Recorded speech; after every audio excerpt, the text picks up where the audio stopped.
Danielle Grant is starving. I'm trying to see if I can get some food because we literally don't have anything to eat today or tomorrow. So we're going to try to make ends meet, and we can. Desperate for food, nowhere to go. Grant and many others got to the Hope Line today just to make an appointment to come back later in the week for food. Resources are slim, leaving 40% of Bronxites without money to feed themselves. Some still in shock. You heard things before, but it's like, they're not going to let people starve. That's ridiculous, but it's like, no, that's literally like what's happening. We hope the food pantries maintain open, because if they don't stay open, I really don't know what we're going to do next. We asked people their reaction to hearing that the Trump administration will partially fund the SNAP program. Ain't nobody starving in America. Okay? Ain't nobody starving in America. Nobody's starving in the United States of America.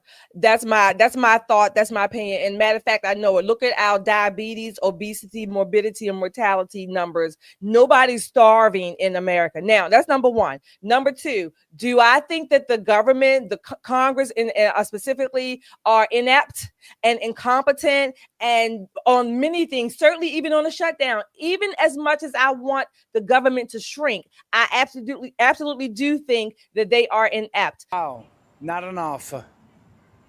At least there's something to hold on, but I think everybody's going to have to get a second job. It doesn't really last the whole month, probably like 2 or 3 weeks. And then by the last week, you got to scramble to find, things. This couple has 4 kids. The mom says pantries aren't always reliable. They have limited supply, or by the time we get to the front of the line, then it's really nothing there. So it's hard. She says she's holding on to faith. Meanwhile, others are worried hunger will drive crime rates up. We don't know how much money will be reloaded onto people's cards and when that will be. Let's go with the Congresswoman. Our Congresswoman from Maine, I think, Massachusetts. She said this is leverage. So again, if they don't get their food stamps or SNAP benefits or whatever, then I say then they don't need them and give us our money back.